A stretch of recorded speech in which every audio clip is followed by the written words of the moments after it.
Saludos. Durante el día de hoy vamos a estar trabajando un poco con lo que es repasar conceptos que conocemos ya sobre lo que es la mediación, los tipos de mediación, hablando sobre los mediadores, sobre el proceso. Ya lo que nos queda es, para los efectos estos, reunirnos para las presentaciones de sus trabajos, trabajar con la redacción de acuerdos y también con los roleplays del roleplay del proceso. Tenemos, por ejemplo, otra de las literaturas que nos trae un poco de información agradable sobre estos temas que trabajamos de la mediación. Es Jean-Francois Coixix, que es un francés que lo consideramos, muchos de los que estamos en el campo de la mediación, uno de los creadores de esto de la mediación. Y él nos habla, ¿verdad? Un poco de los tipos, entre otras tantas cosas, de los tipos de la mediación. Él las identifica o las clasifica como las institucionales y las ciudadanas. Y también nos habla sobre un poco de la carta de la mediación. Yo les di la clase pasada impreso un documento que era precisamente sobre esa carta de la mediación a la que nos hacemos referencia. Entonces hablamos sobre eso. Cuando esta persona nos habla sobre los tipos de mediadores, los clasifica, digamos, entre los institucionales y los ciudadanos, y si hacemos tal vez un análisis comparativo de lo que son unos versus los otros, y más o menos uno poder identificar esas diferencias, valga la redundancia, pues vemos que los institucionales están enfocados en resolver problemas. Esta gente va a resolver problemas. En cambio, los ciudadanos están más concentrados en facilitar encuentros entre las partes, que ellos puedan estar en un espacio donde puedan dialogar sobre aquello que les aqueja. Los institucionales son expertos en el tema, son personas formadas tanto en la materia como en lo que es el proceso de la mediación. Los ciudadanos, a diferencia de los institucionales, no son expertos. No se están formando particularmente en ninguna materia, ni siquiera en el proceso de la mediación. Son estas personas que son mediadoras naturales. Así que mientras unos quieren representar el poder y la autoridad, porque no importa si somos activos o pasivos como mediadores, representamos poder y autoridad ante las partes, los ciudadanos no están enfocándose desde esta perspectiva, no quieren proyectar esto, tal vez ni siquiera les ven con poder o autoridad, pero sí les reconocen esa persona, ¿verdad?, a la que podemos acudir, que nos puede facilitar ese proceso de encuentro, que nos puede ayudar. Y estas personas están más enfocadas en elementos morales. Y no quiere decir por esto que sean religiosos, sino que son más personas dirigidas a lo que está bien, a lo que está mal, a lo que tal vez en la historia le conocíamos como los ancianos sabios. Pues estas personas son personas que quieren ayudar a otras personas. Los institucionales están usando estrategias y técnicas constantemente y un poco no se alejan de sus estrategias y técnicas aprendidas y validadas por los constructores de la mediación. Los ciudadanos usan sus propios medios, lo que les funcione por experiencia, lo que les transmitieron tal vez porque vienen de una familia de ciudadanos innatos o porque pues depende de la comunidad o las partes con quienes están hablando, pues no establecen sus propios mecanismos. No hay unas estrategias y técnicas particulares en las que me tengo que circunscribir y en las que me tengo que dejar llevar y no me puedo salir de ahí, no me encajono en ese sentido. Los institucionales están transmitiendo seguridad, transmiten seguridad. Sin embargo, los mediadores ciudadanos están transmitiendo confianza en la persona del mediador o en lo que pudiéramos lograr y alcanzar y en la confianza en sí mismo como individuos. Los institucionales tienen prisa, probablemente por la cantidad de trabajo que tienen o porque el tiempo es oro y quieren maximizar.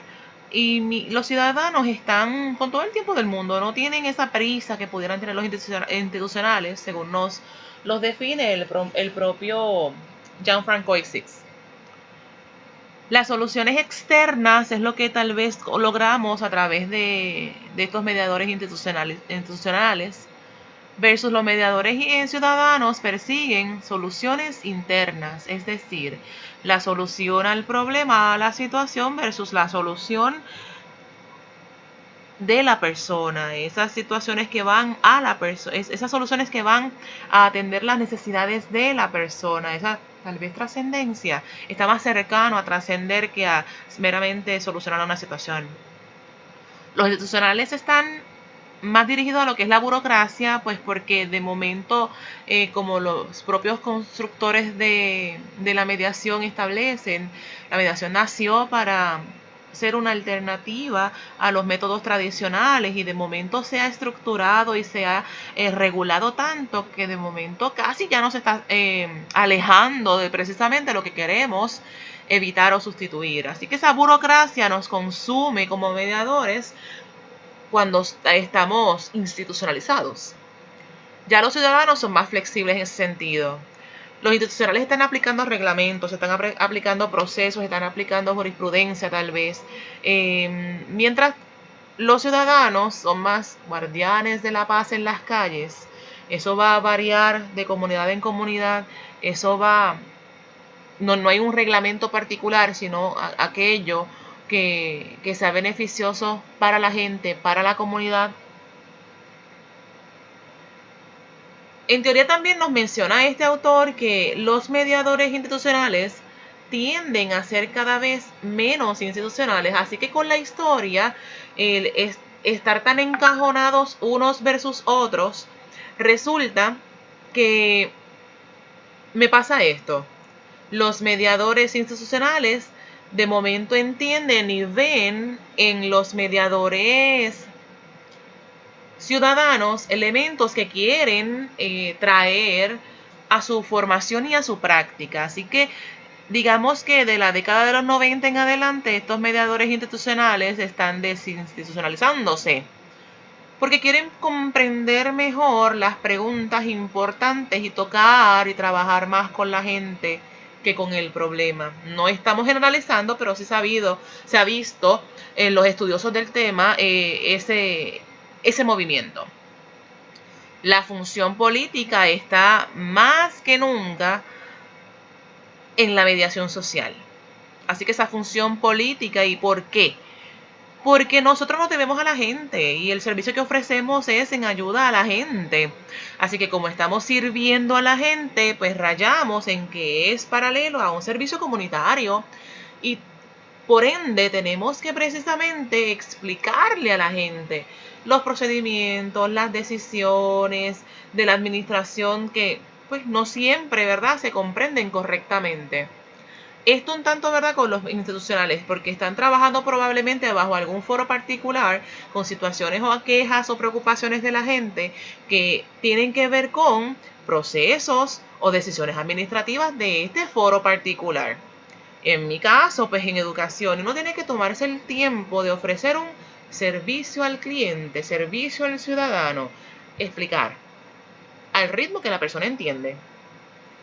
Quien se forma para ser mediador se está formando para atender, ayudar al ciudadano. Y si nosotros no entendemos esto, estamos a tiempo de recapacitar y de entender que nuestra formación es en ayuda al ciudadano. Así que esto casi es el equivalente a conscientemente renunciar a formas de placer fácil en favor pues de intereses lejanos. Así que hablando sobre lo que la carta de la mediación, lo que les mencioné, yo les había pedido que hicieran tal vez una lista de verbos y adjetivos que pudieran encontrar en el tema, y un poco porque aparte de leerlo por leerlo, es diferente la comprensión y el enfoque que le pudiéramos dar si lo leo buscando algo en particular, como puedan ser esos verbos tan poderosos y adjetivos que se resaltan sobre lo que es el mediador y sobre lo que es la mediación. Y es bien interesante porque, y hasta bonito, ¿no?, el cuento largo de esta carta de la mediación, antes de que vayamos sobre lo que dice. Como les mencionaba, estaban estos mediadores institucionales y mediadores ciudadanos para la década las diferencias bastante marcadas a la década de los 90. Entonces, en Francia había los bandos y se criticaban los estilos de unos versus otros y las prácticas eran bastante diferentes y de momento podían unas partes aprender de las otras partes y de momento pudieran establecerse unas bases aplicables a cualquiera de los institucionales o los ciudadanos. Así que de momento se genera finalmente con mucho trabajo, incluyendo al mismísimo Gianfranco Six.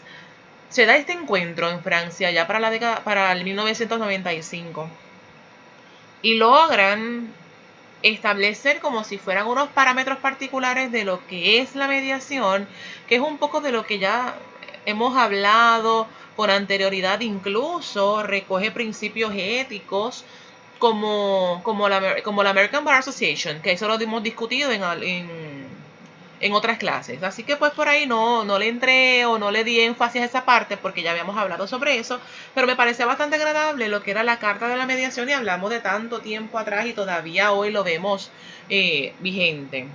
Y nos habla de la voluntad y esa voluntad para abrir caminos, para construir puentes, para establecer lazos entre las partes.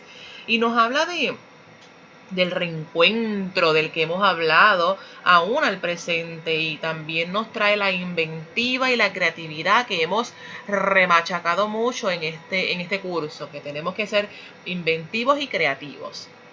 Nos habla de la prevención y un poco, ¿verdad? Esa prevención en calidad de lo que es la capacidad de anticipar, de discernir escollos o una persona que se me tranque o no, lo que pueden ser los impases. Así que me requiere de alguna manera inteligencia y lucidez de parte del mediador. Ve la mediación, esta carta, como una medicación. Bien interesante, ¿verdad? Y un tanto es una medicación porque persigue ayudar a la gente a liberarse de situaciones. Así que la vea la mediación como el arte. El arte y valentía. También nos habla sobre el lugar intermedio. Un lugar intermedio pues para hacer esas nuevas relaciones, para permitir regulaciones o tensiones de los conflictos, espacios de comunicación, diálogo, ¿verdad? El diálogo sostenido del que hablamos tanto. Restablecer ese yo, restablecer ese tú, el cómo me veo, el cómo te veo, el cómo nos veo. Esos lazos, establecerlos o restablecerlos. Que pueda darse como esa transformación de la relación o de las partes. Nos habla de una mediación activa, de ser el activo, ¿verdad? Que nada pasivo que somos, sino que somos muy activos y también esa mirada nueva con el que vamos a elaborar juntos un nuevo destino, un nuevo discurso, una nueva forma de entender y ver. Nos habla de la comunicación entre los tres polos porque incluye al mismísimo mediador y cada uno de los tres, incluyendo el mediador, participa y es bien interesante porque nuevamente estamos viendo cómo este discurso se aleja de un mediador pasivo.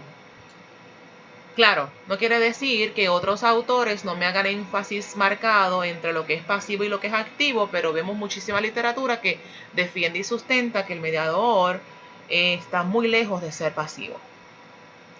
Nos habla de la victoria, de que todos podemos ganar, el gana-gana versus el gana-pierde, ¿verdad? O el pierde-pierde. Nos habla de la ética, de lo que es la perspectiva de la inteligencia y el corazón en estos sentidos.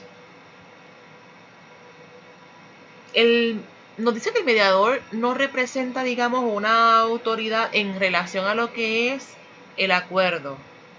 Puede tener autoridad del proceso, más no del acuerdo, la autoridad es de las partes. Y es ahí donde precisamente reside la debilidad, pero también la fuerza del mediador.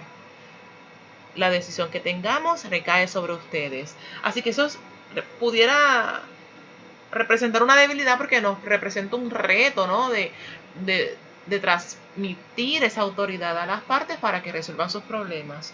Pero precisamente nos hace fuertes en ese sentido. Nos habla de la decisión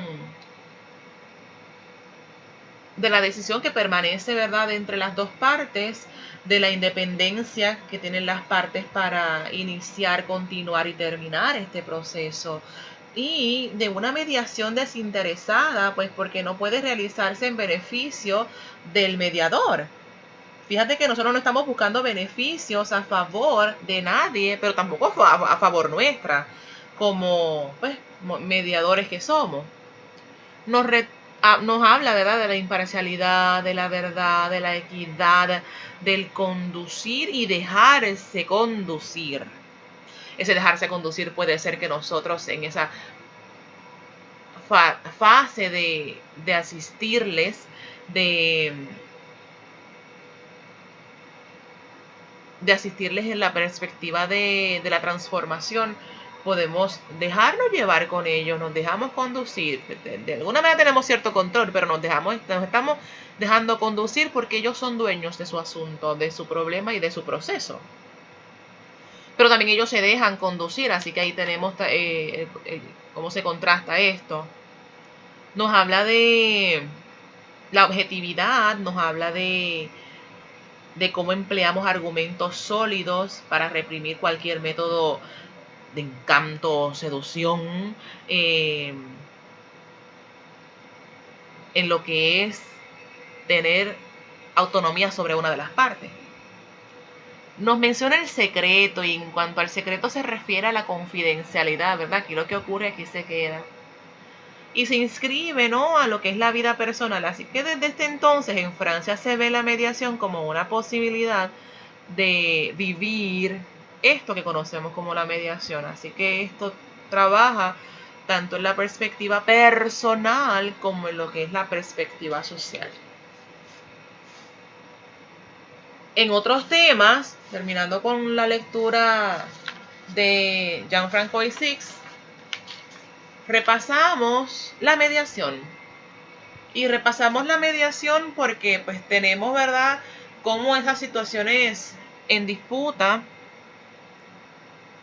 de momento viene una solicitud inicial de alguna de las partes, que entramos en una etapa introductoria de las entrevistas individuales. De momento estamos haciendo una evaluación de las posiciones de la situación de las controversias y orientamos.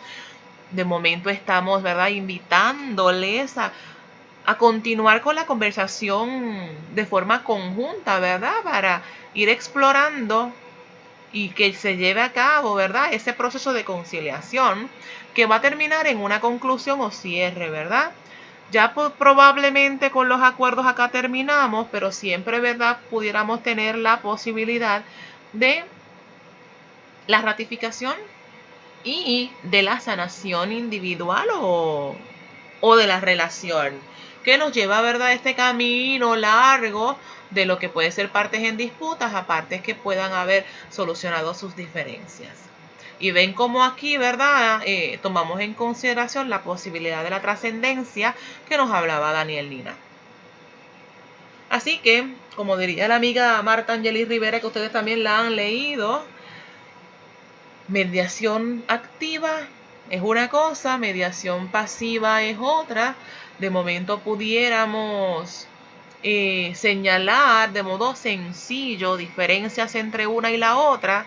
Entonces, de momento, cuando somos activos, estamos en el, ¿ves?, ¿qué creen si consideramos esta alternativa? ¿Qué creen si vamos en este orden? ¿Te parece si tomamos en consideración este elemento? ¿Has pensado en que esto te puede ser beneficioso o no? ¿Has pensado en tal, en lo que es costo efectivo? De momento, ¿y si le pudiéramos añadir algo más a eso que me propones? ¿Y si consideráramos intereses adicionales? Estamos constantemente dirigiendo y emitiendo sugerencias en todo el proceso. Y desarrollamos un plan de acción. Pues vamos entonces a establecer esta agenda con estos temas que vamos a trabajar en este orden, y de momento pues vamos a entablar lo que pueden ser el momento en el que vamos a generar alternativas, posibilidades que las vamos a analizar, y de momento estamos estableciendo ese plan de acción que estamos constantemente orientándoles, pero transmitiéndoles las herramientas a las partes. A la inversa, pudiéramos estar hablando de una mediación pasiva que un poco más se va a centrar en las partes, un poco se va a centrar en el escucharte, en el cuéntame, y un poco, ¿verdad? No interrumpir, sino esperar esos espacios de silencio donde tal vez pudiésemos continuar haciendo preguntas, tal vez para generar reflexiones que pongan a las partes en posición de ir avanzando por sí mismas. Así que un poco, ¿verdad? A veces en la mediación pasiva las partes tienen la capacidad de negociar entre sí, tienen la capacidad y las herramientas probablemente de mediar, pero necesitan la presencia de un tercero, porque simplemente la presencia del tercero les transmite seguridad, les transmite como un control de emociones, y yo conozco personas que son muy buenas en lo que hacen, pero hay veces que cuando sus emociones pudiesen estar inmersas en el proceso, prefieren que haya un tercero presente en caso como de backup. Si se tranca el bolo, si me pongo muy emocional, por favor, puedes intervenir un momento dentro de lo que es que se me olvide analizar algo, que se me olvide tomar en consideración algo, o que necesito un receso para centrarme. Así que, por otro lado, vemos enfoques de la mediación, y cuando vemos enfoques de la mediación, estamos hablando de ese facilitativo, de ese evaluativo y de ese transformativo. Hablando precisamente uno por uno, ¿verdad? De lo que es el facilitativo. Cuando yo estoy en un enfoque facilitativo, a mí no me gustan en los cajones, pero ese es mi carácter personal. A mí no me gusta encajonarme en si es facilitativo, si es evaluativo, si es transformativo. Yo lo que quiero es el conocimiento global, y depende de la situación, depende del foro, depende de la gente, poder hacer el popurrí, poder coger un poquito de todo y hacer un enfoque que ni siquiera es un nuevo enfoque, es un enfoque adaptado según cada situación y según cada parte. Así que no es algo uniforme y aplicable a todos y cada uno, a cada uno de los casos en los que uno puede intervenir. Pero hablando del facilitativo, pues este no requiere experiencia previa en la materia de la cual se está trabajando. Así que un poco, ¿verdad? Ese mediador va a estar dirigiendo un proceso de diálogo, el espacio, el encuentro. Hay una estructura en el proceso para ayudarles a alcanzar acuerdos, así que aunque no requiere experiencia en la materia, sí requiere experiencia en el proceso de mediación, porque tengo que dominar la estructura del proceso que los va a ayudar a alcanzar acuerdos. Valida ambos puntos de vista. Así que de momento, en el validar ambos puntos de vista, aquí estamos hablando de las técnicas de comunicación, y a mi juicio en todos los enfoques se están validando los puntos de vista, porque eso nos ayuda a movernos, a continuar. Investiga intereses implícitos en las decisiones, y un poco, ¿verdad? De quiere que indaguemos exhaustivamente los intereses, porque puede ser que los intereses estén ocultos, puede ser que los intereses son desconocidos, y de eso hablaremos en su momento, pero en lo que quiero y en mis decisiones siempre quiero investigar y un poco operacionalizar que lo que vayamos a decidir hacer sea operable. Así que un poco, ¿verdad? Y que atienda a los intereses de ambas partes, ayuda a buscar y analizar opciones basadas en información y entendimiento, no en hipótesis, no en conjeturas, no en el que yo creo, sino que sea una información de entendimiento común, pero no hace recomendaciones o sugerencias significativas en cuanto a cómo solucionar la problemática, sino pues que usa mucho la pregunta para que sean las propias partes quienes propongan cómo resolver. Es evaluativo porque en ese sentido estamos hablando de pues que requiere experiencia. El que trabaja un enfoque evaluativo pues requiere experiencia en la materia. Así que aquí hablamos del experto en el tema particular, ya sea en cobro de dinero, ya sea en asuntos contractuales, ya sea en relaciones de familia, ya sea en lo laboral. Tiene que tener una experiencia porque tiene que tener la capacidad de analizar debilidades y fortalezas de la controversia, de los posibles acuerdos. Y un tonto también hace ese análisis de debilidades y fortalezas de las partes.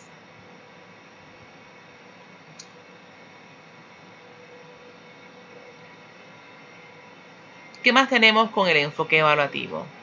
Ayuda a evaluar costos y beneficios, orienta sobre derecho y proceso, hace recomendaciones, sugerencias explícitas particulares, ¿verdad? Tiene una estructura en el proceso que influye directamente en los resultados, así que te llevo a través de recomendaciones, sugerencias directas a lo que yo creo que es lo que puede solucionar tu situación. Entonces, por otro lado tenemos el transformativo, que entonces el transformativo se basa en valores, se basa en buscar reconocimiento, el reconocimiento individual y el reconocimiento de la otra parte. Persigue mantener unidas a las partes o restablecer relaciones. Permite que las partes estructuren el proceso y el mismísimo resultado. Les puede habilitar para la sanación y trascendencia. Y este es el que no necesariamente está buscando una solución a la controversia, sino más bien a una solución al interior, al yo.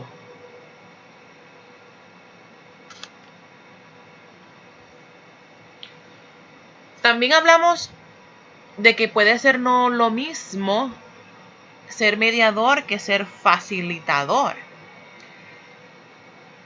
En cuanto a, por ejemplo, los diferentes objetivos, las metas o procesos, neutralidad, la apertura del proceso, el caucus, entre otras, hay algunas diferencias y veamos. El mediador obtiene un acuerdo o no lo obtiene y va dirigido a eso, esa es su meta. El facilitador está persiguiendo la satisfacción de las partes. El mediador sigue un proceso determinado, ya sea por el tipo de controversia, por el foro en el que esté trabajando o por su propio estilo. El facilitador son las partes, para el facilitador, son las partes las que determinan el proceso que los va a llevar a obtener unos mejores resultados. En cuanto a la neutralidad, eso es importante para el mediador, pero no así para el facilitador. En cuanto a la apertura, tanto para el mediador como para el facilitador, dividen la información, fomentan la comunicación, pero el mediador me provee soluciones y el facilitador me promueve soluciones. Y no es lo mismo proveer, dar, que promover. En cuanto al caucus, los mediadores lo usan para fomentar el apoyo, la confianza y para explorar alternativas. De hecho, hasta también para un poco convencer de continuar en el proceso y de que hay soluciones y de que consideren ciertas soluciones y de explorar cosas que no han dicho con anterioridad pero que sospechan. Los facilitadores usan los caucus si estamos hablando de grupos, ¿verdad? De muchas partes, pues con grupos pequeños, los facilitadores no quieren hacer caucus, no hacen caucus con personas particulares. Así que continuamos con las diferencias y en cuanto a la elaboración de ideas, el mediador entiende que las partes hacen el uso de las guías del mediador para obtener mejores alternativas. Pero el facilitador entiende que son las partes las que hacen el torbellino de ideas, que las partes determinan las opciones y el facilitador no se va a involucrar en eso. En cuanto a las reglas, el mediador las recuerda en conjunto o en caucus. El facilitador separa a las personas particulares que no están siguiendo las reglas del juego, ¿verdad? Porque estamos hablando probablemente de grupos de muchas partes y a esas, tipo caucus, le recuerda y le enfatiza las reglas. En cuanto a identificar las partes, para el mediador es fácil identificar quiénes son y quiénes no son partes del problema. El facilitador tiene que identificar quiénes son las partes de un grupo, porque probablemente no todos los miembros del grupo son parte de la situación que se va a trabajar. El mediador, en cuanto a las partes, el facilitador pues también trabaja con los que tienen, digamos, ese poder decisional en representación de los otros, cosa que también hace el mediador. Así que ahí yo no vería tantísima diferencia significativa, según me sugieren algunos autores. Tomar decisiones, pues aquí el mediador lo hace basado en la negociación y el compromiso. El facilitador está un poco más dirigido a el grupo es quien va a decidir el proceso de la toma de decisiones. Yo solamente les voy a ayudar. En cuanto al rol neutral, hablábamos previamente de la neutralidad, pero aquí el rol neutral del mediador, pues aquí para el mediador, es un catalítico para facilitar esa comunicación. Pero para el facilitador, pues va a depender de las necesidades y los deseos de las partes. Así que, si fuéramos a repasar un poco, ¿verdad?, lo que es la entrevista inicial. Pues repasando un poco, ¿verdad?, la entrevista inicial, mencionamos. Le damos la bienvenida y hacemos nuestra presentación, ¿verdad? Bienvenidos al proceso de mediación. Agradecemos, ¿verdad?, que se den esta oportunidad y nos presentamos. Mi nombre es fulana de tal, yo soy pues mediadora y les voy a asistir en el manejo y exploración de cómo podamos solucionar estas preocupaciones que les aquejan, ¿verdad? ¿Cómo funciona esto? Orientarles sobre el proceso de la mediación, qué es la mediación, cómo funciona, cuál es mi rol, cuáles son las características de la mediación. Luego de eso podemos pasar a lo que es indagar sobre la controversia. Cuéntame qué es lo que está pasando, cuál es tu posición, qué es lo que tú persigues, qué tú propones para solucionar esto y qué has hecho anteriormente y cómo la otra persona qué te ha dicho, qué han hecho. Entonces, en este sentido, como les había mencionado con anterioridad, siempre puede variar el asunto del cambiar el orden. Orientamos sobre la mediación primero o indagamos sobre la controversia primero. Eso puede variar, ese orden puede variar. Así que yo de ordinario empiezo con el cuéntame. Yo indago sobre la controversia primero antes de orientar sobre lo que es el proceso de la mediación. Y ya yo he hablado con ustedes sobre por qué lo hago así. Luego de que pasamos, ¿verdad?, por esas dos fases o etapas, estamos hablando sobre, ok, pues entonces habiéndote orientado sobre el proceso de la mediación y cómo funciona, aceptas continuar en este proceso para poder explorar la solución. Continuamos, sí, continuamos, es una aceptación de la mediación. Pues de ordinario hay quien sugiere que tengamos ese documento de aceptación de la mediación, que es tipo compromiso y tipo contrato incluso. Hay quienes no, depende de si son mediadores institucionalizados o de mediadores que están bajo un foro en particular, no necesariamente tienen que pasar por un proceso documental de aceptación de la mediación. Porque probablemente desde que solicitaste o radicaste alguna querella, probablemente decidiste y aceptaste la mediación en comparación con otro proceso. Así que exploramos las situaciones, los diferentes temas a trabajar, vamos elaborando, ¿verdad?, lo que va a ser la agenda. Y también les hablamos sobre las reglas del juego cuando estamos de forma conjunta. Ya cuando estamos de forma conjunta,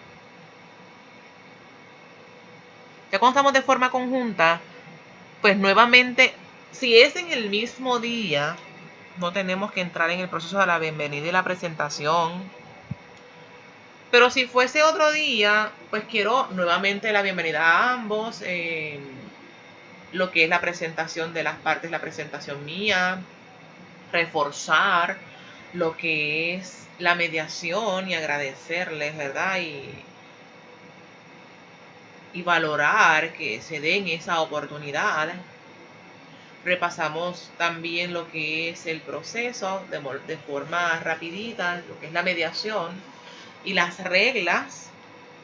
Empezamos con el diálogo entre los participantes, partiendo de la agenda que ya habíamos identificado de forma individual, la validamos de forma conjunta y luego empezamos con posiciones, explorando luego los intereses de esas posiciones y vamos elaborando el torbellino de ideas, del cual vamos a ir mejorando y seleccionando las alternativas, que esas alternativas luego vamos a corroborar que vamos encaminados y que son mutuamente aceptables y que recogen la mayor parte de los intereses y que luego eso nos llevaría al cierre, ya sea con o sin acuerdos. Un poco elaborando más sobre alguna de las partes. Hablemos de las reglas. Las reglas responden pues a un orden en el que las partes van a hacer uso de la palabra. Es un modo en el que voy a examinar el problema. Es cómo se van a resolver las discrepancias. Es un integra, ¿no? Integra, incluye el tiempo incluso de las sesiones, cómo va a ser la participación de testigos o aliados comunes, si alguno, y particularmente y muy importante, el trato permitido entre los participantes. Hay veces que esa es la más importante, porque el trato, depende de cómo sea ese trato, puede permitir obstaculizar el resto. En torno a la agenda, pues con la agenda estamos organizándonos según prioridades de temas a tratar. Hay autores que me utilizan el concepto desarrollo ad hoc. Y esto se refiere a que discuten la totalidad de un punto hasta que se llegue a un acuerdo y no pasan al próximo hasta que terminen con uno. Hay otros mediadores que lo hacen, saltan. De momento están como que el bolo trancado en un asunto, pues vamos a pasar al próximo tema, a ver si de momento, ¿verdad? Nos iluminamos en el camino y de momento podemos volver a este otro punto que dejamos al pendiente. Yo brinco de tema en tema, a lo mejor es desorganizado de mi parte, a lo mejor es un asunto de mi estilo, pero no me gustaría tal vez encajarme en un tema que luego tome demasiado tiempo y les transmita a las partes que esto es demasiado burocrático, demasiado largo, más que burocrático, largo, y que es difícil y que no logramos acuerdos rápido y que les transmita de alguna manera alguna angustia. Así que por ahí, ¿verdad? Sí, pero claro, siempre tratamos los temas más fáciles en primera instancia, así que pues eso nos ayuda a proyectar el sentido de que lo podemos lograr. Hay quienes me hablan del método simple y esto un poco va a hacer que los puntos se abordan uno a la vez y en el orden prescrito. Esto es bastante similar a lo que es el desarrollo ad hoc. Si tenemos una agenda es para seguir la agenda, porque si no seguimos la agenda, pues ¿para qué tenemos una agenda? Así que un poco, ¿verdad? Si vamos a trabajar con agenda, puede ser que esta agenda me sugiera, vamos a trabajar punto 1, punto 2, punto 3, punto 4 en este orden. Puede ser que esa agenda se convierta en una lista de temas a trabajar y no importa en el orden en el que lo trabajemos, pues de momento como que no es agenda, sino más bien lista de temas que vamos a trabajar. Puede ser entonces que también estamos proponiendo a través de la agenda unos bosquejos que me van a permitir ordenar los pensamientos y la planificación del proceso. Hablemos de los intereses. Cuando hablamos de los intereses, esto me puede ayudar a avanzar y esto me puede ayudar a, bueno, no ayudar, me puede ser cómo yo llego de las posiciones, cómo yo me muevo de las posiciones a los intereses, puede resultar bastante difícil para muchos de nosotros. Entonces, esto puede ser porque hay veces que la gente no sabe cuáles son sus intereses. Saben su posición y te la plasman y de momento no te pueden justificar siquiera su posición, pero más que nada no saben cuáles son sus intereses y esto es bastante común y es muy real. Y puede ser porque tienen percepciones erróneas de lo que es la naturaleza, de lo que están pidiendo o de su problema. O puede deberse por costumbre, pues porque típicamente se supone que esto sea lo que ocurra, porque me aconsejaron que hiciera tal cual cosa, porque yo creo que la ley lo que dice es esta cosa, por malas interpretaciones, y de momento el desconocimiento del asunto, el desconocimiento incluso de mis derechos, afecta, ¿verdad?, el que podamos identificar esos intereses reales. Ay, pero hay quienes también utilizan estratégicamente el ocultar sus intereses.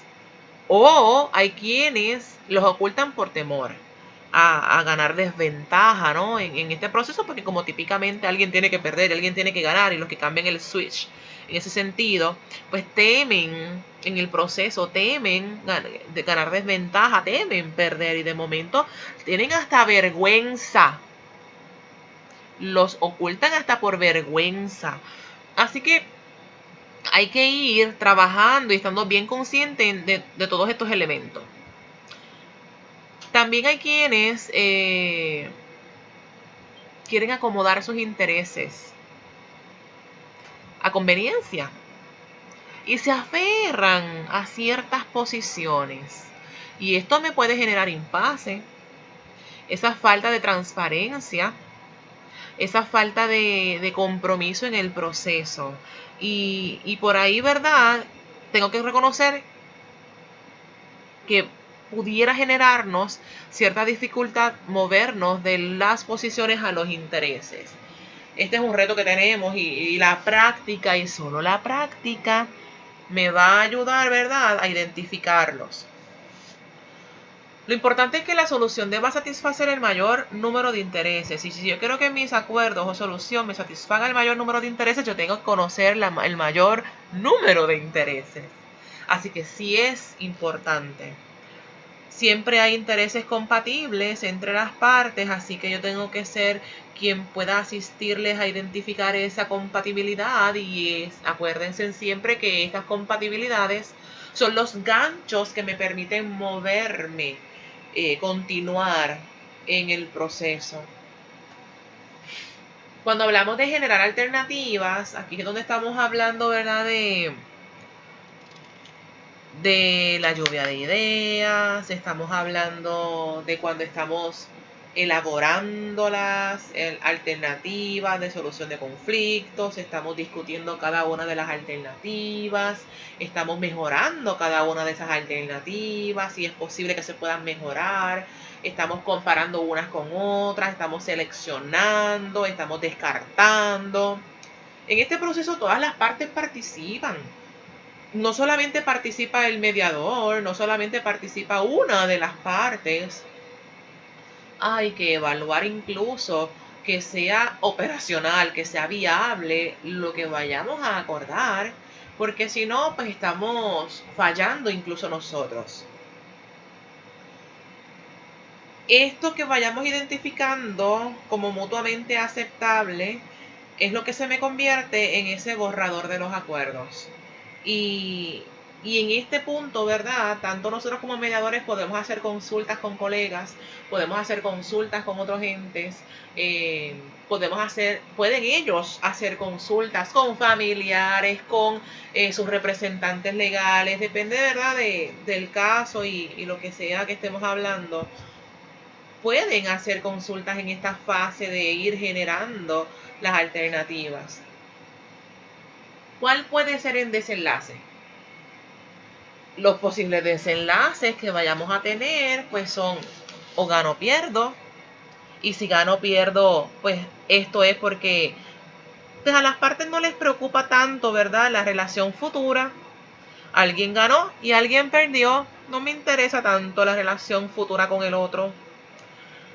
Hay uno que puede tener más ventaja, uno va a tener, perdón, más ventaja que otro, o tiene más poder sobre el otro.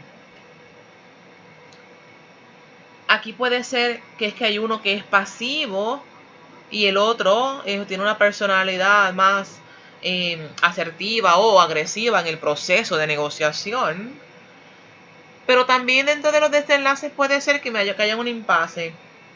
Y si hay un impasse, esto se puede deber a que ambos deciden evitar el conflicto o que ninguno tiene un poder suficiente para continuar o porque falta confianza, porque la comunicación es inefectiva, porque hay demasiadas emociones inmersas que no me permiten continuar, porque no cooperan, porque tienen intereses no relacionados, no logro identificar intereses en común. Hay múltiples razones por las que se puede dar un impasse y no podamos lograr acuerdos mutuamente satisfactorios. Otro de los desenlaces también puede ser ese compromiso, y ese compromiso pues no necesariamente, ¿verdad?, de que uno quiere imponerse al otro, sino más bien que pues quieren colaborar y quieren cooperar, quieren conservar una relación o quieren generar, propiciar, crear una relación positiva futura, y eso lo ven como algo que es importante.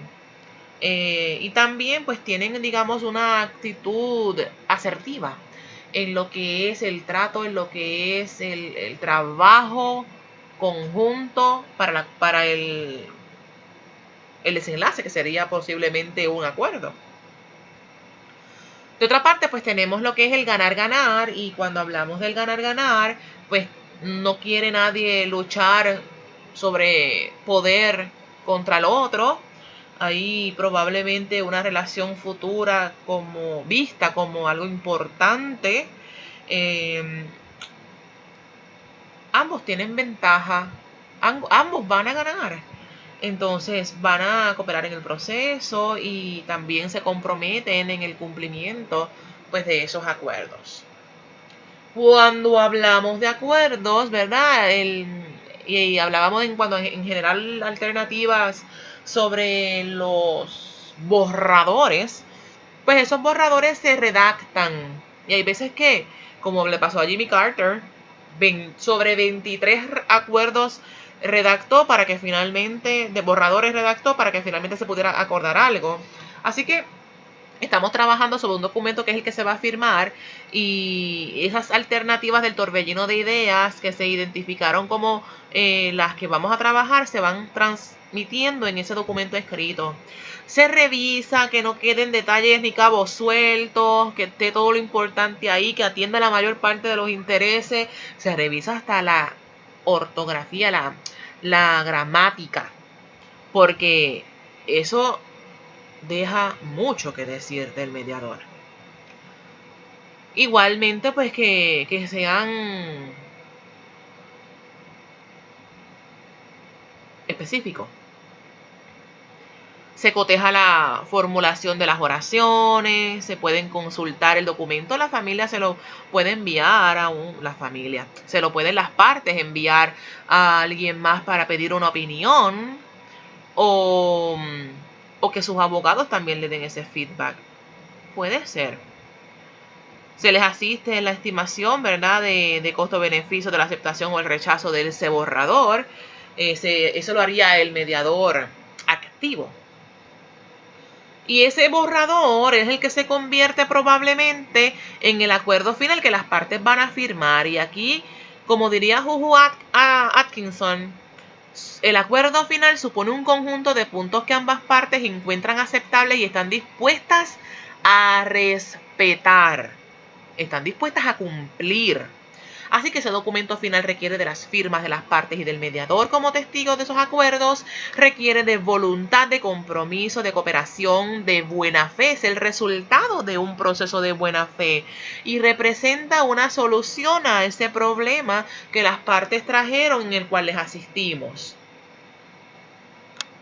Algunos criterios generales para la redacción de acuerdos que debemos tomar en consideración, y eventualmente ustedes van a estar redactando acuerdos. Así que aquí hay unos criterios generales importantes a tomar en consideración, y es que queremos lograr la claridad de los puntos para evitar malas interpretaciones. Si múltiples personas leen la cosa, tienen que interpretar básicamente lo mismo. Usamos un vocabulario sencillo, el lenguaje que usa la gente, las palabras que usa la gente. Pero tenemos un tono formal y positivo y también pues con lo que les mencionaba, la gramática tiene que ser correcta. Hay un orden lógico. Queremos, antes de que esto se firme, ¿verdad? Aclarar, repasar, interpretar, que todos estemos, ¿verdad?, satisfechos con el producto final. Esto no es yo redacto y ustedes firman y vámonos, próximo. Ellos tienen que participar de ese proceso. Confirman que recogen sus intereses. Aquí hay que confirmar con la gente que vamos a leerlo, vamos a validarlo, de los intereses que identificamos. Ustedes entienden que esto de verdad recoge satisfactoriamente sus intereses. Quieren darle una última mirada y por si se les ocurre algo adicional, confirmar y reconfirmar. Esa autoridad y autonomía a la hora de la verdad es de ellos. Así que no incluye declaraciones de derechos, no incluye historial de hechos, no incluye opiniones de las partes, ni fulano dijo ni mengano dijo, no incluye las opiniones del mismísimo mediador. Redacta los acuerdos. Es preciso, es conciso, requiere integrar esas, por ejemplo, la hora, el lugar, el día, la fecha, las 5 preguntas. Bueno, en inglés por lo menos se le conoce como las 5 W, y es que tiene que integrar el when, why, where, what, who. Pero, por ejemplo, ¿verdad? Pues consideramos esto del, pues mira, ¿cuándo? ¿Qué? ¿Quién? ¿Cómo? ¿Cuál? ¿Verdad?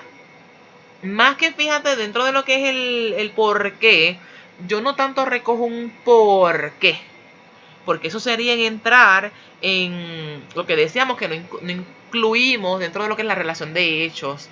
Pero sí es importante el cuándo se va a hacer, cómo se va a hacer, quién lo va a hacer.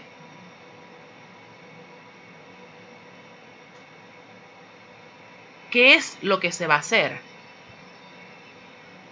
Equilibramos las concesiones, establecemos fecha de vigencia. ¿A partir de cuándo es que va a ser efectivo? ¿A partir de cuándo se emite el pago? ¿A partir de cuándo inician las relaciones filiales? ¿A partir de cuándo comenzarán XY servicio? ¿A partir de cuándo es que se va, o para cuándo será que se hará los trabajos pertinentes? Los acuerdos incluyen a terceros, tienen que ser consultados con esos terceros. Particularmente yo los integraría en el proceso.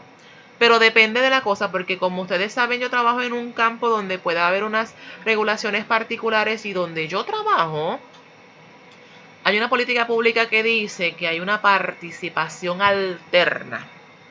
Y esa participación alterna de las partes con autoridad vinculante puede ser, o si no es presencialmente, puede ser por videoconferencia, puede ser por escrito, o puede ser por conferencia telefónica. Así que por ahí, ¿verdad? Si esos acuerdos van a incluir a terceros, que ellos sean consultados, así sea de forma alterna.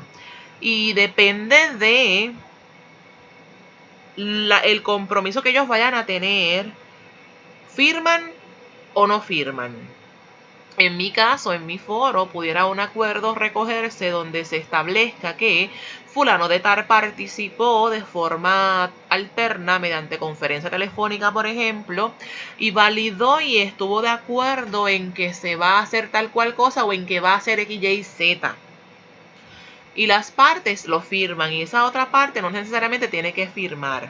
Pero si es algo muy, muy, muy particular que pudiese comprometer al erario público, uno evalúa.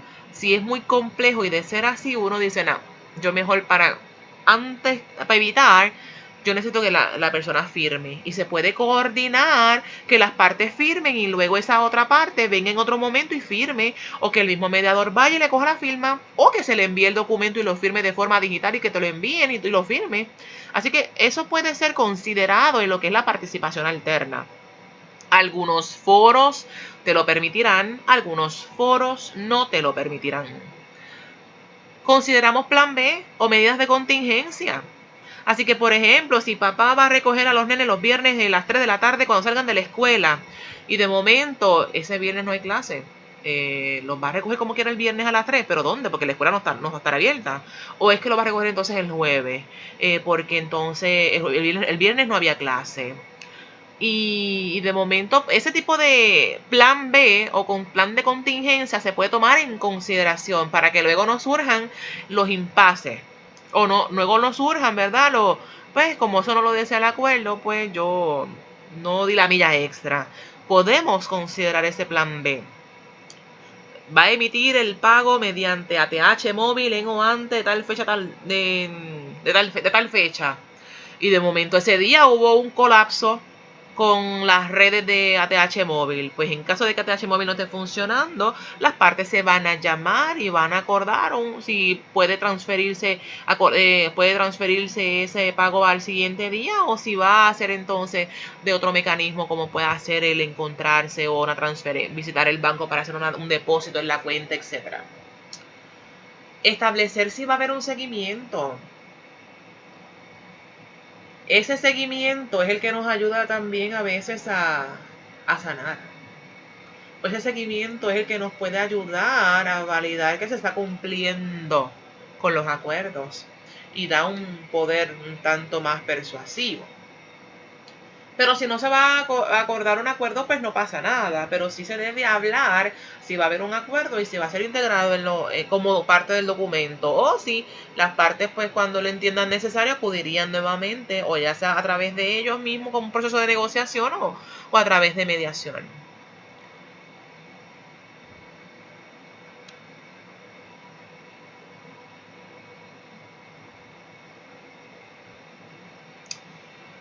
Algunas recomendaciones en cuanto a materias en particular, como pueden ser relaciones de familia. Si fuéramos a trabajar acuerdos en este tema, algunas recomendaciones pueden ser que incluyamos los días específicos. Si van a ser los miércoles, jueves y viernes, si van a ser los viernes, sábados y domingos. Si van a ser solamente los sábados. Si van a ser fines de semana alternos. Las horas y lugares de recogido y entrega. Si va a ser... Hay quienes no quieren establecer esto al pelo, pero depende de la posible animosidad entre las partes o depende de si mejor queremos prevenir, podemos sugerir que seamos específicos. Van a recogerlos en el trabajo de mamá tal hora, tal día. Van a recogerlos en la casa después de tal hora. Papá cuando salga del trabajo, mamá cuando salga del trabajo, los va a ir a recoger a casa de los abuelos, a casa del papá. Se van a encontrar en un lugar intermedio, en un centro comercial, en el parking, van a hacer el intercambio. Y esas cosas son tristes, pero ocurren. ¿Quién lo va a hacer? Porque de momento resulta que pues pensamos en que es mamá la que lo va a venir a buscar o que es papá que lo va a venir a buscar y de momento llegó el novio de mamá o la novia de papá y espérate que a mis hijos yo no se los voy a dar a esta persona. No, si no es él o ella en específico yo no le doy a los nenes. Así que por ahí, ¿verdad?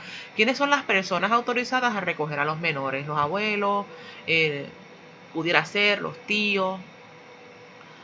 La fecha de la vigencia, si tiene si es inmediatamente se firme el acuerdo, si es a partir de X momento, si tiene un límite o si va a ser per seculam seculorum.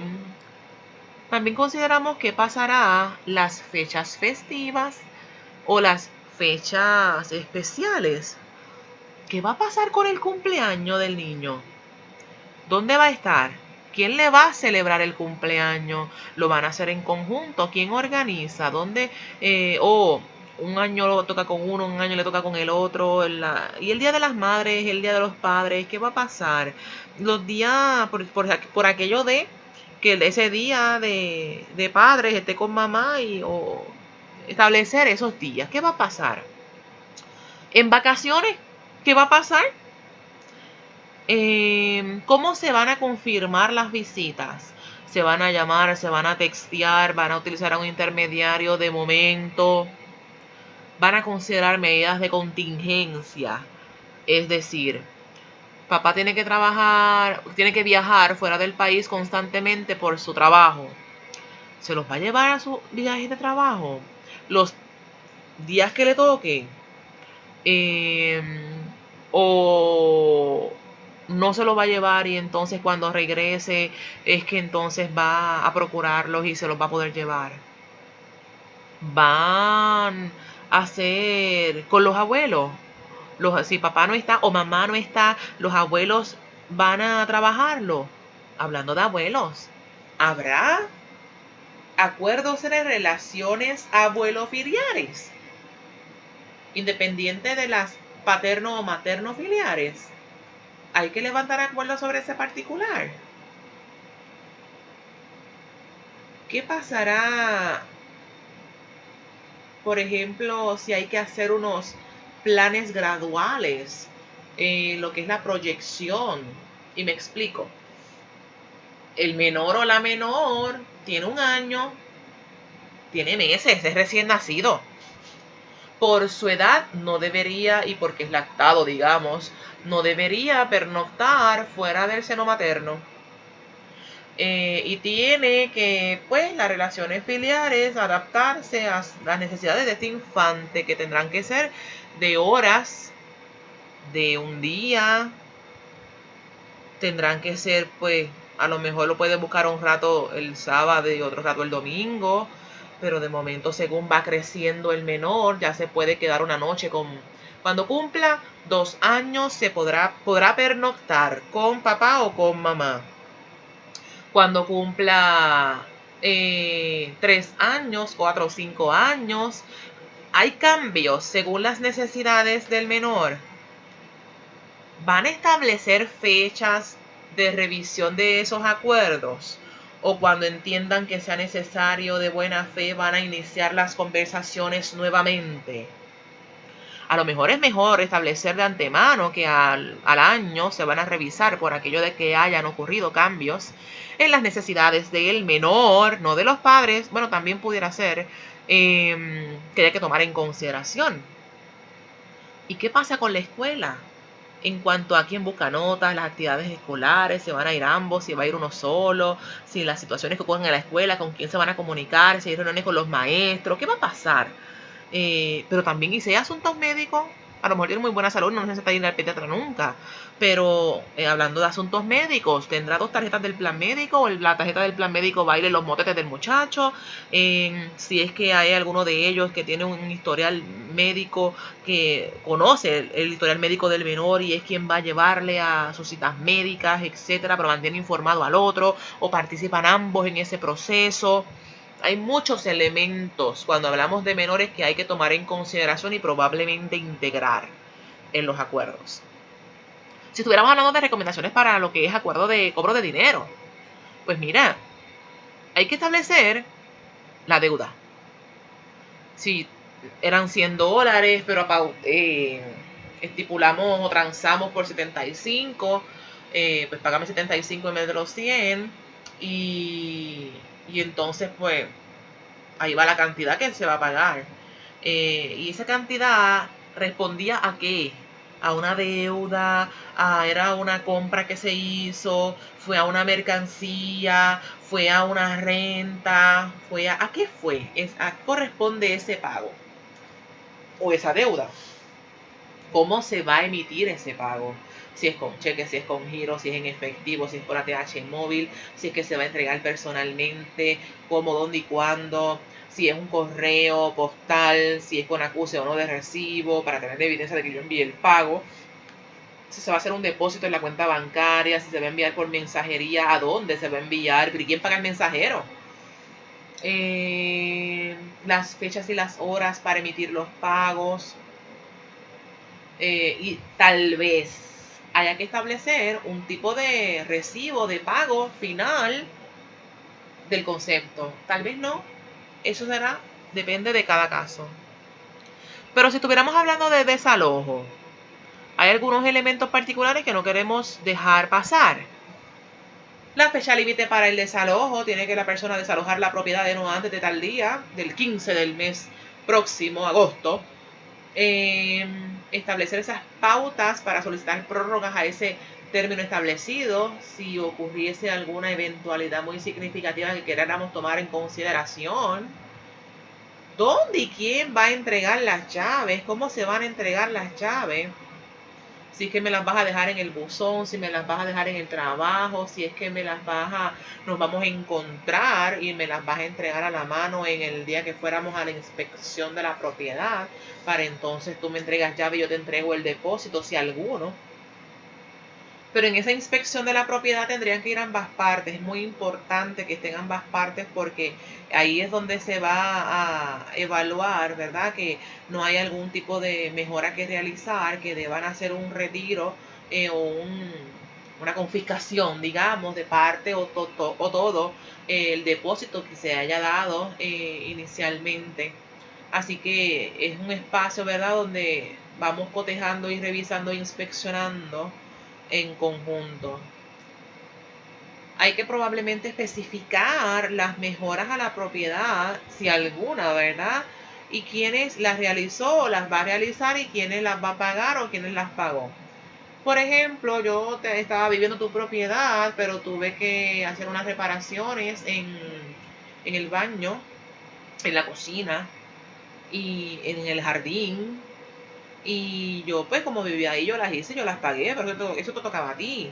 Hay que establecer tal vez eso. Se va a hacer un crédito, se va a hacer un reembolso, o si es que de momento hay que hacer ciertos trabajos y pues como hay que hacer ciertas reparaciones antes de que finalmente me entregues la propiedad, porque yo no te la entregué en esas condiciones, ¿quién va a hacerlas y quién las va a costear? Si es que entonces yo, que soy el arrendador, las voy a realizar, pero va a ser contra el presupuesto que está en el depósito, incluyendo hasta la limpieza de la propiedad. Si es que yo te la entregué de color blanco y no la podías pintar y la pintaste con colores pasteles o con colores fuertes y hay que repintar, pues entonces pues lo que te emitiré te daré copia de los recibos, pero yo voy a restarle a ese depósito lo que yo gaste en las reparaciones y tengo que contratar a una persona para que haga los trabajos porque a lo mejor yo no los voy a hacer por mi cuenta, o sea, yo mismo. Hay quienes se dedican a esto y no hacen ellos mismos los trabajos de mano y obra, contratan a alguien para hacerlo. Así que todo eso hay que trabajarlo, ¿verdad? En las fechas límites para esas mejoras o los detalles, algún tipo de logística que deban tomar en consideración. Todo eso debería obrar en ese tipo de acuerdos si tiene que ver con desalojo. Así que ahora estaríamos un poco, ¿verdad?, pensando, reflexionando, ¿qué haríamos? Pueden ponerle pausa para que entonces puedan pensar y analizar qué harían. Y se puedan ir como pues, contestándose con estos casos. Primer casito. Usted está atendiendo un caso en sesión conjunta y las partes han llegado a un tranque.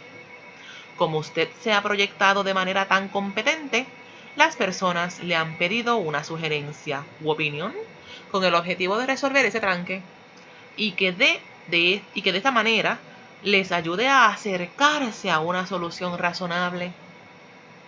Puede poner pausa y puede pensar.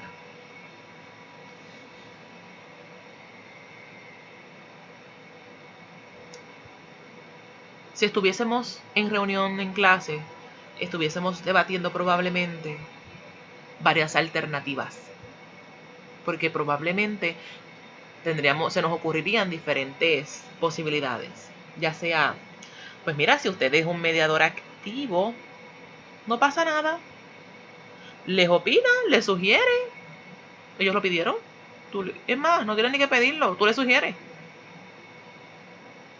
Pero si eres un mediador pasivo, más facilitativo, vas a guiarles con preguntas para que ellos mismos se contesten eso que ya tú pensaste.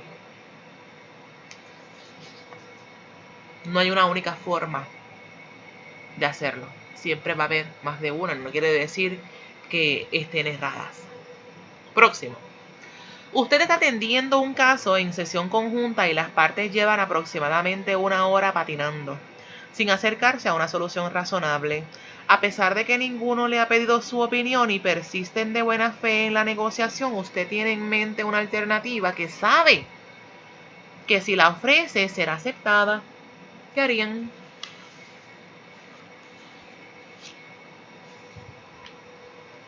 En clase probablemente estuviésemos debatiendo sobre las múltiples posibilidades y pudiera ser que les da más tiempo a las partes, porque no hay prisa. Yo les voy a dar más tiempo para que ellos van a engranar. 1 hora nada más. Pudiéramos estar 4 horas aquí. Puede ser que digan, bueno, pues yo les hago preguntas para que a través de sus propias respuestas a las preguntas que yo les haga, se acerquen entonces a lo que yo pensaba y asimismo se acercarán a posibles soluciones, salen del tranque. O puede ser que diga, olvídate de eso, pues si yo estoy viendo la solución, porque yo voy a tenerlos patinando ahí. Yo le hago la observación y las recomendaciones y continuamos. Ellos las van a tomar en consideración o no. Depende de si tienes prisa, depende de si no tienes prisa, depende de si les quieres empoderar, depende de si eso no es importante para ti, depende de si tienes como misión que las partes aprendan y practiquen las herramientas de la mediación, pues entonces ahí tenemos diferentes formas de trabajarlo. Otro, ¿qué haría si usted está atendiendo un caso en sesión conjunta y las partes han optado por un acuerdo que usted entiende es ilegal?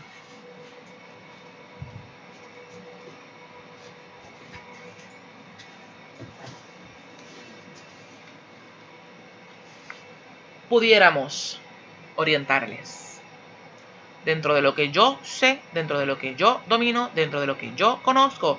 Eso es ilegal.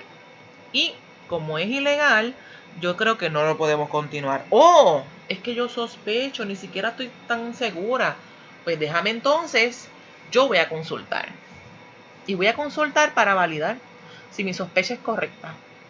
Y esa consulta que yo voy a hacer va a ser en beneficio de las partes. Es una aportación que hago al proceso, una aportación que hago a las partes. O puedo decirles, puedo sospechar que esto puede tener algún contenido parcial o total que pueda ser ilegal. Yo prefiero que ustedes tengan la oportunidad de hacer una consulta legal al respecto y continuamos las conversaciones. Yo me inclinaría por yo hacer la consulta si tengo las posibilidades de hacerlo para beneficio de las partes. Claro, si las partes tienen abogados, pues que ellos hagan las consultas con sus respectivos abogados. Pero si no tuvieran abogados, si no tienen los recursos para alcanzar la posibilidad de consultarle a un abogado, yo procuro tratar de explorar, proveerle las alternativas que puedan resultarles libre de costo a ellos y a mí también. Próximo. Usted está atendiendo un caso en sesión conjunta y las partes están considerando seriamente aceptar un acuerdo que usted considere injusto.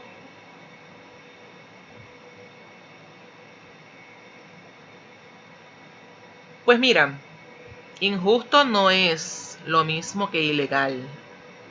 Así que mi percepción de si es justo o injusto no debe prevalecer ante la de ellos. Pero yo les voy a orientar. Les puedo orientar sobre los derechos.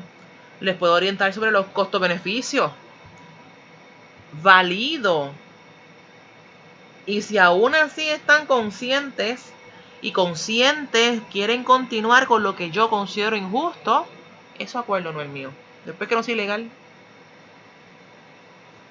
Próximo. Usted está atendiendo un caso en sesión conjunta y las partes están considerando aceptar un acuerdo que involucra a una tercera parte que no está presente.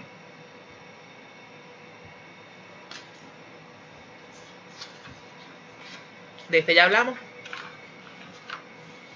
En los criterios, en las recomendaciones generales en cuanto a acuerdos. Debemos traer a esa tercera persona, ya sea de forma alterna. Y depende de su contenido, depende, ¿verdad?, de ese compromiso, va o no a firmar el acuerdo. Que puede ser de forma alterna. ¿Qué haría si durante el proceso de una sesión conjunta de usted escucha un comentario hecho por la parte requerida, por la requerida, ¿no? Por el querellado, el demandado, en el que hace referencia que una tercera persona, quien no está presente y que la parte requerida identifica como un buen amigo? Es decir, ¿qué pasa si en una sesión conjunta ese querellado hace comentarios sobre una parte que lo identifica, como una tercera persona que lo identifica como un buen amigo? Tan pronto escucha el comentario y la descripción de esa tercera persona, tú reconoces que también esa persona es un amigo tuyo. ¿Qué harías?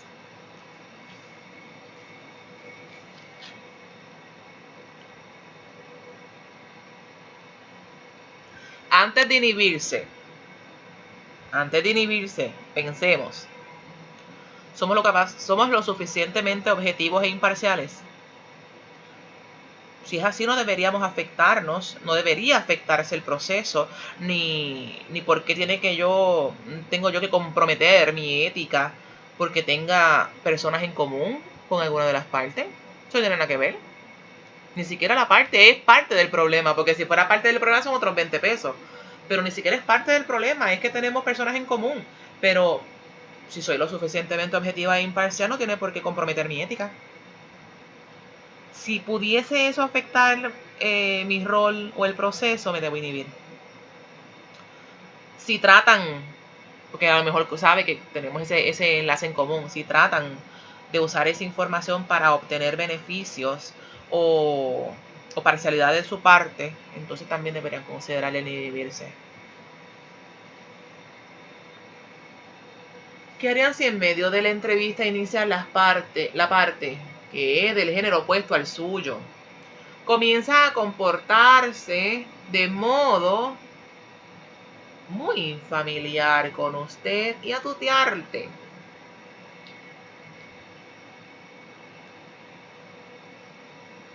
Ahí dice comportarte, pero debe decir comportarse.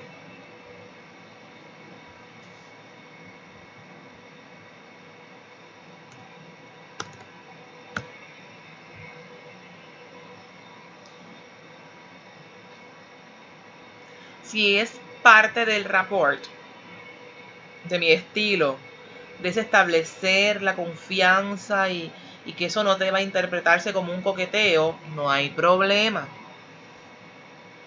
Pero si eso puede afectar su imagen imparcial o profesional ante la otra parte, ante el mismísimo foro, le cortas y estableces autoridad y reglas. No tienes por qué inhibirte.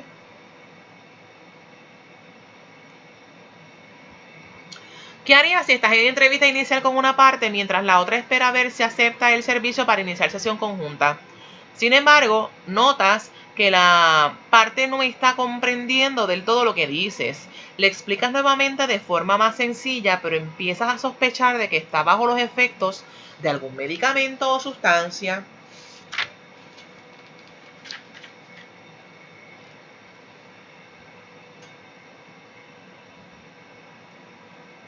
Podrías preguntarle directamente, en confianza, ¿verdad? No pasa nada. Si ha estado bajo los si está bajo los efectos de algún tipo de medicamento, si ha tomado o bebido algo, no pasa nada, eso queda entre nosotros, pero es importante, ¿verdad?, que tú estés consciente, cuerdo en todos tus sentidos, porque se va a hablar de una situación delicada y aspiramos, ¿verdad?, lograr unas soluciones que debe haber un compromiso.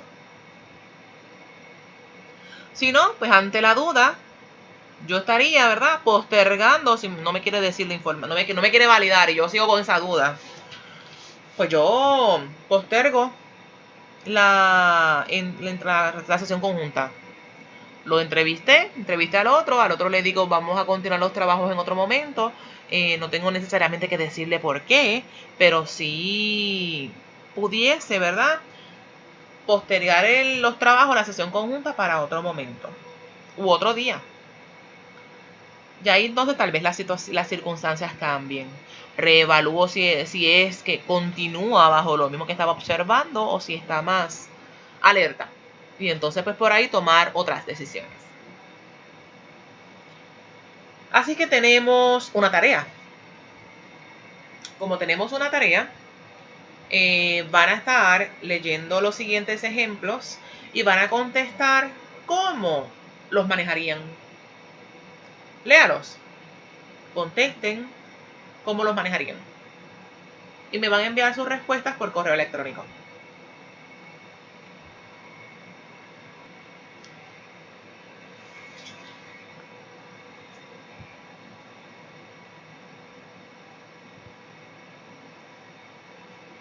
Este caso, ¿cómo lo manejarían?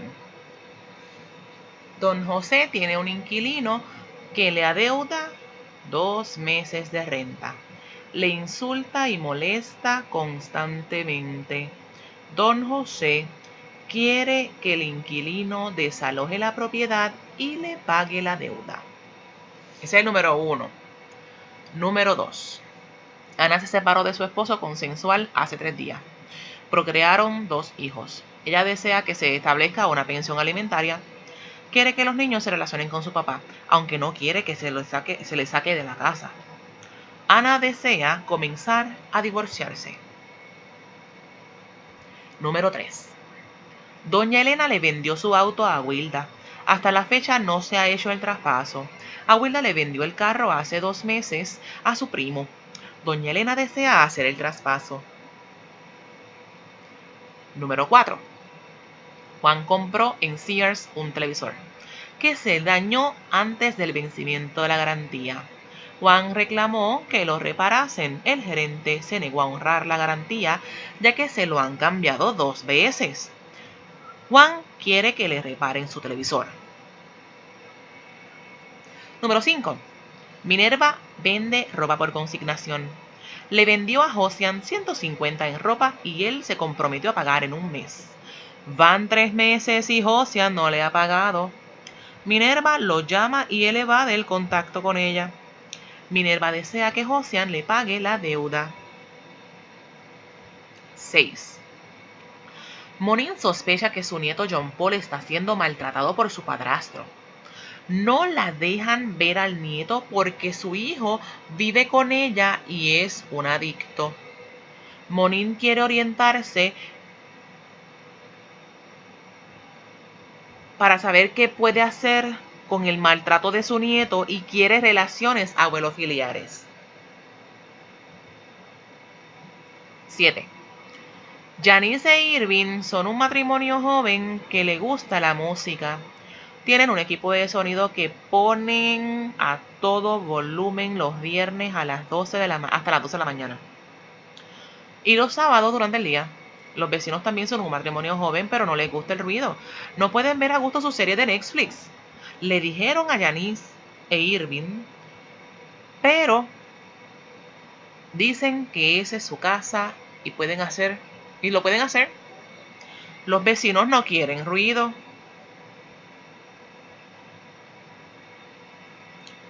Son 7 casitos. Les agradezco su atención, su paciencia, ¿verdad? En estos menesteres.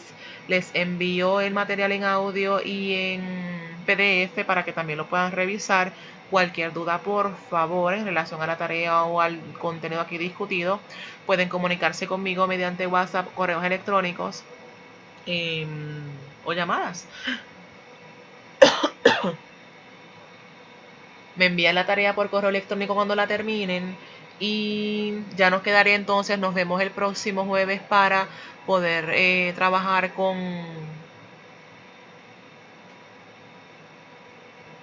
las presentaciones y prepárense para lo que es los procesos de roleplay, del proceso de mediación, valga la redundancia. Los mismos casos que utilizamos para hacer el roleplay de la entrevista inicial son los que vamos a utilizar para el proceso completo, hasta los acuerdos. Así que ustedes tienen los casos por si tuviesen que familiarizarse algo adicional para lo mismo. Los veo próximamente y gracias por su atención.